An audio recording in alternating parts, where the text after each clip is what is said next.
오늘도 주님의 말씀을 통해 하나님 나라를 누리는 복이 있기를 주님의 이름으로 축원합니다. 유대인들의 어떤 전통적 관습 중에 그들은 손을 씻는 데 있어서 굉장히 진심이었습니다. 그들이 손을 굉장히 자주 씻었어요. 물론 요즘 우리도 손을 씻는 그런 습관과 문화가 생기고 있죠. 코로나를 겪으면서 위생적인 차원과 방역적인 측면에서 손 씻는 일을 열심히 하는데, 이 유대인들은 오래전부터 그게 굉장히 중요한 그들의 문화 중에 하나였어요. 그래서 의식적 절차적으로 손 씻는 것만 하루에 8번에서 9번은 한다고 합니다. 왜 이들이 손 씻는 것에 이렇게 진심이냐면 이것이 그들의 정결 예식 중에 하나였기 때문에 그래요. 정결 예식의 하나로 손 씻는 것이 있었기 때문에 여러 가지 들어갈 때 나올 때뿐만 아니라 또 여러 가지 성전에 들어갈 때도, 또 성전에서 나올 때도 여러 가지의 이런 의식적 절차적으로 손을 씻는 것들이 많았죠. 그러다 보니까 오늘 본문에 이들이 이런 것을 가지고 예수님께 질문을 던져요. 1절에 보면 그때의 바리새인과 서기관들이 예루살렘으로부터 예수께 나와 이르되 당신의 제자들이 어찌하여 장로들의 전통을 범하나이까? 떡 먹을 때에 손을 씻지 아니하나이다. 손 씻지 않는 것을 문제로 삼아요. 근데 이 손 씻지 않는 것들이 바로 장로들의 전통을 범하는 것이다. 이들에게 있어서 장로들의 전통은 어떻게 보면 우리의 어떤 문화와도 같은 거죠. 그들의 문화예요. 이런 것들을 철저히 지키며 살아가는데 이 전통을 왜 지키지 않느냐, 이것을 묻고 있지요. 그때 예수님께서 뭐라고 말씀하세요? 너희는 어찌하여 너희의 전통으로 하나님의 계명을 범하느냐. 너희가 그렇게 중요시 여기는 너희의 전통, 장로들의 전통, 이것이 하나님의 계명을 범한다라는 거예요.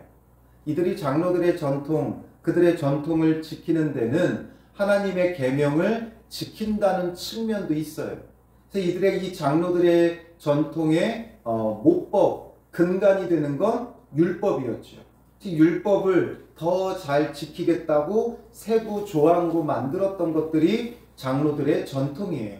그러니 이들은 단순히 문화적으로 이런 것들을 지킨다는 측면 이상에 하나님의 말씀을 지킨다는 의미도 있어요.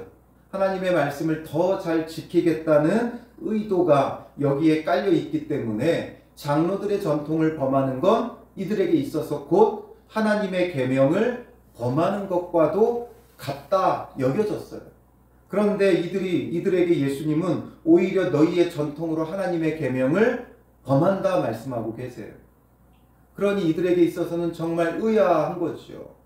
자기들은 하나님의 계명을 지키겠다고 장로들의 전통을 지키고 있는데 이것이 오히려 하나님의 계명을 범하는 모순적인 상황에도 놓인다 말씀하고 있는 거예요. 그래서 하나를 예수님께서 예를 드는데, 하나님이 이르셨으되 내 부모를 공경하라 하시고 또 아버지나 어머니를 비방하는 자는 반드시 죽임을 당하리라 하셨거늘. 부모를 공경하라는 제5계명의 율법을 언급하고 있죠. 그때 그리고 이것을 말씀하시면서 너희는 이르되 누구든지 아버지에게나 어머니에게 말하기를 내가 드려 유익하게 할 것이 하나님께 드림이 되었다고 하기만 하면 그 부모를 공경할 것이 없다 하여. 이 제도가 뭐예요? 잘 아시는 고르반 제도죠. 이 고르반이라는 제도 아주 독특해요. 고르반이라는 말 자체가 가까이 가져오는 것이라는 말 뜻에서 왔는데, 이 가까이 가져오는 것, 하나님께 가까이 가져오는 것이기 때문에 제물, 예물, 헌물이라는 뜻이 되어져요. 그래서 이 제도를 왜 말씀하느냐, 그들이 이 고르반 제도로서 하나님께 드려졌다, 그러니까 부모님께 드려야 할 것을 하나님께 드렸다, 이렇게 고르반이라고 말하면 하나님께 드려졌기 때문에 부모에 대한 책임과 의무가 덜어진다라는 거예요. 말이 복잡하지만 결국에는 하나밖에 없어요. 하나밖에 없어요. 그런데 하나님께 예물로도 드려야 되고 부모도 공경해야 돼요. 그러면 이 하나를 가지고 두 개를 동시에 다 섬길 수가 없는 그런 상황이에요. 하나님께 드려야 되는 예물도 되지만 또 부모를 공경해야 돼. 나는 하나밖에 없어요. 그러니 한 가지밖에 할 수 없다는 거죠. 하나님께 드리든지 또 아니면 부모를 공경하든지 지금 두 개를 동시에 할 수 없는 처지와 상황에 놓였어요. 그럴 때 장로들의 이 전통, 랍비들의 가르침은 하나님께 우선해야 된다라는 거지요. 그래서 고르반 하나님께 드려라. 그러면 부모를 섬겨야 될, 부모를 공경해야 될 그 의무는 감해진다라는 거죠. 그러니까 이런 모순된 상황, 어쩔 수 없이 하나를 선택해야 되는 상황이라면 하나님께 대한 것과 사람에 대한 것, 그러니까 율법은 대신적 관계의 측면에 있는 것과 또 대인적 관계에 있는 측면 두 가지로 나눌 수 있죠. 그러니까 하나님과의 관계 속에 지켜야 될 것과 사람들과의 관계 속에 지켜야 될 것 중에 무엇이 우선되어야 하느냐? 바로 하나님께 우선되어야 된다라고 가르쳤어요. 이것이 그들의 어떤 신앙적인 열심에서 나온 결론이죠. 하나님께서는 그렇게 말씀하시지 않았어요. 하나님께서는 대인관계와 대신관계에서 두 개 다 지켜야지 하나만 우선한다 말하지 않으셨어요. 그리고 하나님은 영이시기 때문에 육적인 것으로 만족을 누리지 않으세요. 그렇다 보면 무엇이 우선되는가? 이런 질문에 우리가 난처할 때 예수님은 오히려 헐벗고 굶주리는 자에게 하는 것이 곧 내게 하는 것이다 해석해 주시죠. 그렇다면 무엇이 우선되겠어요? 대신적인 것보다 대인적인 것이 우선되어야 되는 거죠. 그러나 대인적인 게 우선된다고 해서 대신적인 게 무시돼서도 안 돼요. 우리는 두 가지를 다 지켜야 돼요. 물론 이렇게 아이러니한 상황에, 모순적인 상황에 뭔가 절대적으로 하나밖에 할 수 없는, 우리는 인간이기에 제한된 시간과 제한된 물질을 가지고 무언가를 한 가지밖에 할 수 없는 상황에도 놓일 때가 있어요. 그때의 이 랍비들의 가르침은 그냥 절대적으로 하나님이 우선이었어요. 그리고 사람에 대한 건 무시하고 등한시했어요. 그러니 강도 만난 이웃에 대하여 한 제사장이 어떻게 해요? 그냥 모른 채 하고 지나가죠. 왜냐하면 하나님을 섬기는 제사장의 직분이 그 사람에게는 우선이었기 때문에 그래요. 이런 아이러니한 상황 속에서 무엇이 우선되어야 되느냐? 그것을 그들은 하나님을 우선으로 하다 보니까 이런 고르반 제도라는 걸 자기들이 만들었지 하나님이 주신 게 아니에요. 하나님께서 이렇게 하면 부모에 대한 공경에 대한 부분은 감해진다, 면제된다 이렇게 말씀하시지 않았어요. 근데 자기들이 전통으로 자기들이 우선순위를 정했고 이렇게 하면 감해진다 가르쳤어요. 그러다 보니까 너희의 전통으로 하나님의 말씀을 폐하는도다. 결국 그들이 가르쳤던 장로들의 전통을 따르면 부모 공경에 대한 전통은 범하는 거죠. 이걸 명시화하면서 부모 공경에 대해서 범하게 되어지는 결론이 되어져요. 그런데 이것이 정말 하나님을 우선순위하는 그런 정말 간절한 마음과 절대적인 신앙에서 이런 결론을 이들이 내리고 이런 제도를 따르고 있었다면 뭐라고 말하기가 쉽지 않죠. 그런데 이걸 이들은 어떻게 해요? 악용하는 거예요. 충분히 하나님도 섬길 수 있고 부모도 공경할 수 있고 하나님도 섬길 수 있고 이웃도 섬길 수 있을 만큼 넉넉히 있어요. 그럼에도 불구하고 이들은 뭐라 그래요? 고르반이라고 선언하고 하나님께만 드리고 이웃에게 부모에게 해야 될 의무를 고의적으로 저버리는 거죠. 그러면서 하나님께 난 드려서 더 이상 부모를 섬길 것이 없다. 나는 하나님께 드려서 더 이상 이웃을 섬길 것이 없다. 이런 식으로 이들은 악용했어요. 그리고 어떤 해설해 보면 이런 설명도 있더라고요. 심지어 고르반 해놓고 하나님 앞에 드렸다라고 하면서 또 이것을 하나님께 드린 예물을 무르는 경우도 있죠. 그러니까 그것에 대해서 속전을 내고 이 서원한 걸 물러요. 그러면서 다시 되찾아오는 거죠. 심지어 부모에게 공경해야 될 걸 고르반 해놓고 부모가 돌아가실 때까지 기다리는 자도 있었다는 거예요. 그리고 돌아가신 후에 속전을 내고 되찾아오는 거예요.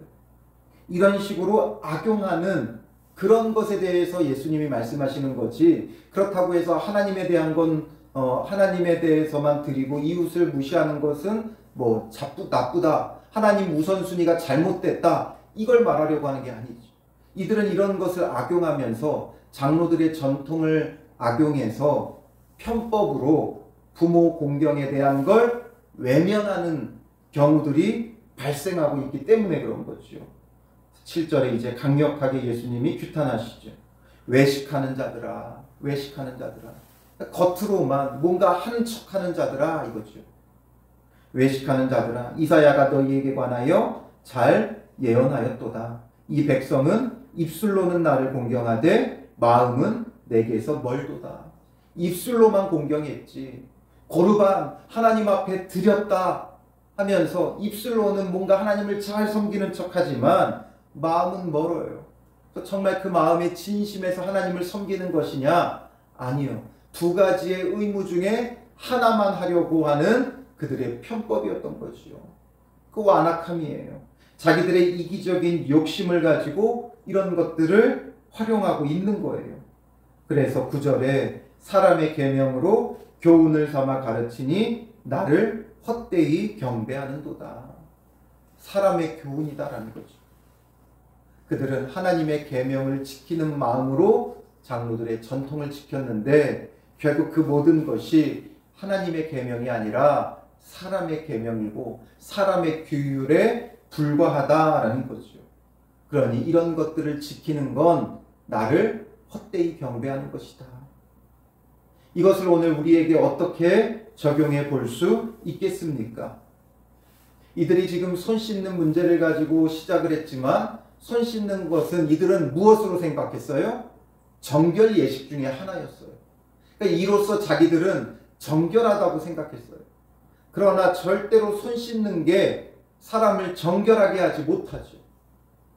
그것이 어떤 위생적으로나 방역적으로나 청결에 있어서는 유익한 부분이 있지만 손을 씻는다고 해서 정결해지지 않아요. 그러니 이들이 언급하고 있는 이 정결 예식도 사실상 성경에서는 손을 씻으라고 하나님이 명하신 것은 없어요. 유일하게 하나님이 손을 씻으라고 명하신 것이 있다면 뭐가 있어요? 제사장들이 희생 제사를 지내기 전에 수족을 씻게 하신 것이 있어요.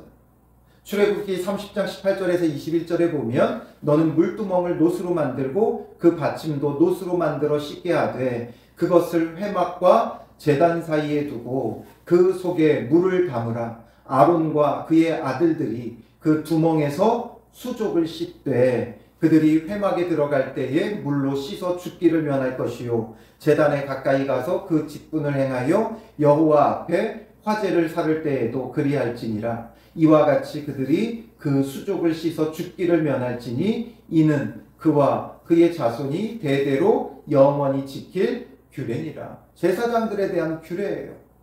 또 씻는 것을 언급한 게 있다면 그들과 언약 맺을 때 옷을 빨고 또 몸을 씻을 것을, 그런 어떤 정결 예식을 말한 적은 있지만 이들이 지켜 행하던 그런 손을 씻는 규례를 하나님께서 명하신 바가 없어요. 그런데 이들은 왜 이런 정결 예식을 만들었겠어요? 아마도 이것이 분명한 것은 아니지만 그들을 정말 100번 이해하고 이런 규례를 만든 이유를 양보한다면 아마도 손을 씻듯이 정말 하나님 앞에 깨끗하고 정결하게 살겠다라는 그 마음으로 손을 씻는 것들이 아마 시작되어졌을 거예요. 그런데 그것이 나중에는 하나의 그들의 아주 절대적인 규례가 되어버린 거죠. 그러니까 손 씻지 않는 게 잘못된 것처럼, 손 씻지 않는다고 하나님의 계명을 범하는 법은 없죠. 그런데 손 씻지 않는다고 그들이 하나님의 계명을 마치 범하는 것처럼 이들은 생각했다는 거예요. 그래서 우리가 정말 엄밀하게 구분해야 되는 것이 무엇이냐면 하나님의 계명, 하나님의 말씀과 우리의 전통이에요. 이들에게 있어서는 장로들의 전통이었지만 교회 안에도 생겨난 수많은 전통들이 있어요. 그런데 이 전통이 무조건 나쁘다는 게 아니에요. 이 전통이 기준이 되면 안 된다는 거죠. 이 전통은 실천적인 거예요. 그러나 하나님의 말씀, 하나님의 계명은 뭐예요? 본질적인 거예요. 전통은 상대적인 거예요. 상황에 따라 다르게 적용되어지기 때문에 실천적이고 적용적이고 상황에 따라 다를 수 있어요. 그러나 하나님의 계명은 본질적이고 절대적이고 또 어디서나 동일해요. 하나님의 말씀은 대한민국에서 지키나 미국에서 지키나 저 유럽에서 지키나 아프리카에서 지키나 남미에서 지키나 다 똑같아요. 그러나 그 말씀을 적용할 때는 각 교회들마다의 수많은 다른 전통들이 있죠. 그러니 한국 교회의 전통들이 있고 미국 교회의 전통들이 있어요. 그들이 전통처럼 지키는 것들이 있다라는 거죠. 그런데 그것이 늘 전통은 전통 자체가 나쁜 게 아니라 본질에서 벗어난 하나님의 계명에서 벗어난 전통이 문제죠. 전통이라는 건 아름다워요. 그동안 신앙의 선배들 때부터 정말 하나님을 신실하게 섬기기 위해 내려오는 것들이에요. 그러나 거기에서 본질이 빠지면 왜 우리가 이것을 하는지 본질이 빠져버리면 완전히 무익한 무거운 짐이 되는 거예요. 한국교회의 아주 좋은 전통 중에 하나가 새벽 예배죠. 그런데 대한민국에서는 새벽 예배 안 하는 목사님을 보면 어떻게 돼요? 뭔가 이상하죠. 왜 목사님이 새벽 예배도 안 할까? 이런 생각이 들어요. 그런데 미국 교회 가서 목사님이 새벽 예배 안 한다고 하면 될까요? 안 될까요? 거기 새벽 예배가 없어요. 그러니까 미국 목사님들이 새벽 예배 안 한다고 뭐라고 하면 그게 더 오히려 이상한 거죠. 그러니까 어느 정도 전통이에요. 새벽 예배하는 거 유익하죠. 정말 하루를 시작하며 말씀과 기도로 시작하겠다. 이 마음으로 새벽 예배를 하는 건 좋은 거예요. 그런데 새벽 예배를 하냐 안 하냐 이것을 기준으로 삼아 판단하면 안 된다는 거죠. 우리 한국교회의 전통 중에 하나가 금주금연이죠. 왜냐하면 초기 선교사들이 들어왔을 때 이 술 문화와 담배 이런 것들로 그들의 삶이 변화되지 않는 거예요. 너무 흥청망청하고 이런 것들이 변화되지 않는 거예요. 그래서 금주금연 운동을 했어요. 그러나 외국 교회에서 금주금연을 내세우는 교회들은 사실상 거의 없어요. 많지 않아요. 그런데 그걸 가지고 어떻게 목사님이 술을 마시냐 이런 것으로 또 비판하면 안 되는 거지. 우리가 주님 안에서 정말 정결하고 늘 술 취하지 않고 거룩하게 살겠다. 금주금연 너무나 좋은 거예요. 그러나 그것을 기준으로 삼아 너 왜 술 담배 하느냐 비난하고 비판하면 안 되지. 이게 옳고 그름의 기준이 아니에요. 새벽 예배가 또 술 담배가 이런 것들이 우리의 신앙의 기준이 될 수는 없어요. 하나님의 말씀을 가지고 거룩하게 살려다 보니까 새벽 예배도 하게 되고 금요 기도회도 하게 되고 또 때로는 금식도 하게 되고 또 금주와 금연을 당연시 여기며 정결하게 살려고 몸부림치고 이것을 내가 지키는 건 너무나 유익하죠.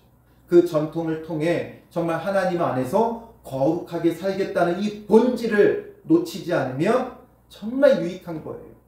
그런데 그것을 기준으로 삼아 사람을 판단하면 안 되죠.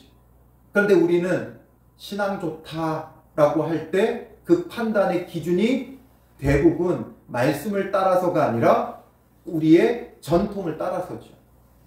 새벽 예배 잘 지키냐 안 지키냐, 헌금 생활 잘 하냐 안 하냐, 또 뭐 부흥회나 이런 것에 잘 참여하냐 안 하냐, 교회 봉사하냐 안 하냐, 이런 것들이 전부 다 우리의 전통이에요.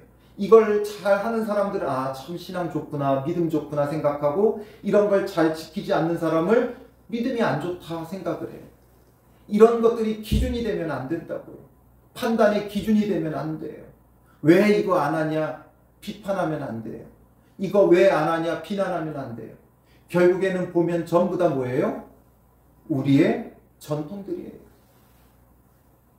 왜 성경을 읽지 않냐? 왜 큐티하지 않냐? 결국에는 다 우리의 기준이에요. 우리의 전통이에요. 성경 읽는 거 너무 유익하죠. 큐티하는 거 더 유익하죠. 이것을 가지고 하냐 안 하냐로 사람을 비판하게 되면 그건 정말 백해무익한 것이 되는 거예요.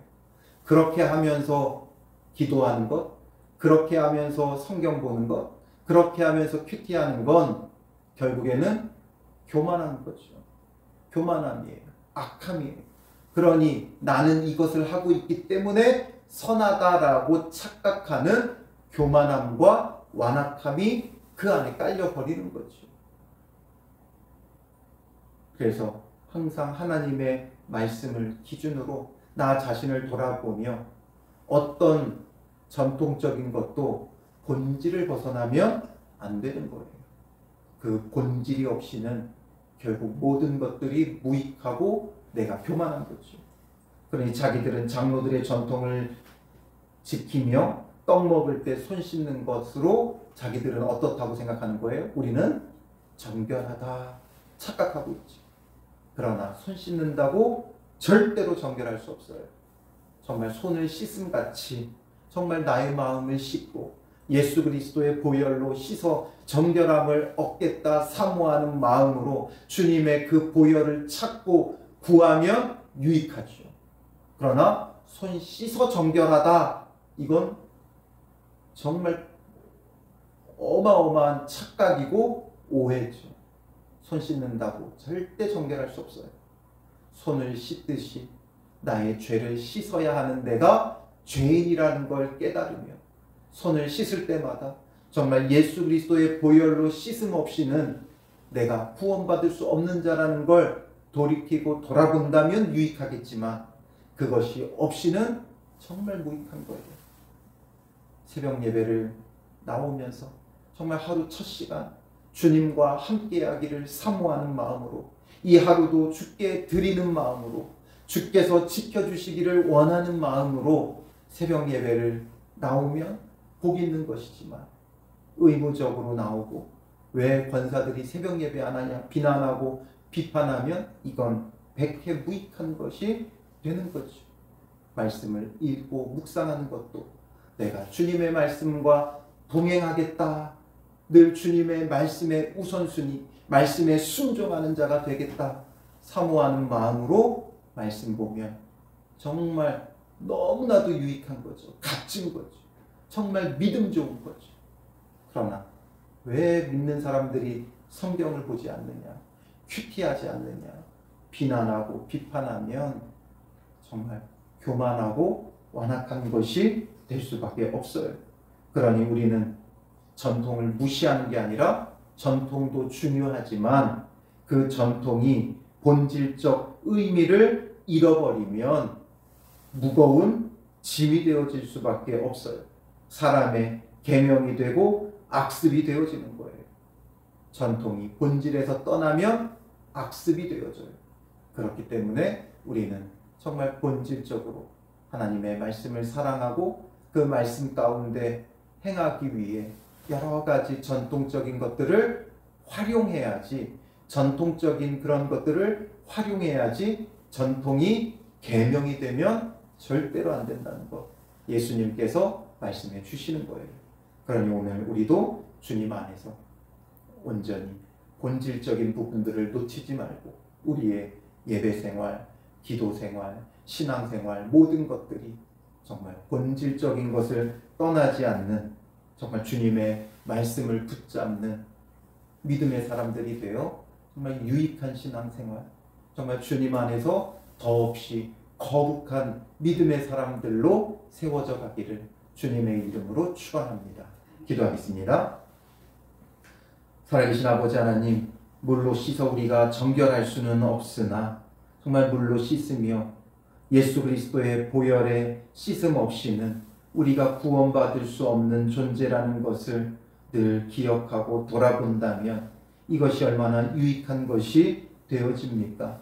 그러나 우리가 본질 없이 수많은 신앙의 전통을 따르며 의식적으로 습관적으로 행하는 이것들이 우리를 때로는 교만하게 하고 완악하게 하고 악습으로 자리 잡을 때가 있사오니 주님, 이런 우리의 악한 마음을 용서하여 주시고 정말 본질적인 의미를 주님의 말씀에서 깨닫게 하시고 말씀을 통하여 정말 실천적인 면에 있어서도 온전히 그 말씀을 중심으로 순종하고 적용하고 실천하며 주님의 말씀에 순종하기를 힘쓰는 믿음의 사람들이 되게 하여 주셔서 우리의 전통적인 모든 신앙의 방식들이 더없이 유익한 것들이 되게 하여 주시옵소서. 주님, 우리가 행하는 모든 것들을 계명으로 삼는 자가 되지 말게 하시고 자신을 돌아보며 본질적인 의미를 놓치지 말고 주님 안에서 더없이 거룩한 믿음의 사람들로 새롭게 변화되어지고 성숙해져 갈 수 있는 믿음의 사람들이 되게 하여 주시옵소서. 본질적 의미를 잃어버린 악습이 되지 말게 하여 주시고 말씀을 기억하며 정말 하나님을 사랑하고 이웃을 사랑함으로 행하는 우리의 모든 신앙생활이 정말 아름다운 신앙의 유산으로 전통으로 남겨지고 물려질 수 있도록 인도하여 주시옵소서. 습관적인 신앙에서 떠나 정말 아름다운 믿음의 유산이 될 수 있도록 오늘도 본질적인 의미를 찾는 믿음의 사람들이 되게 하여 주실 줄 믿사오며 예수님의 이름으로 기도합니다. 아멘.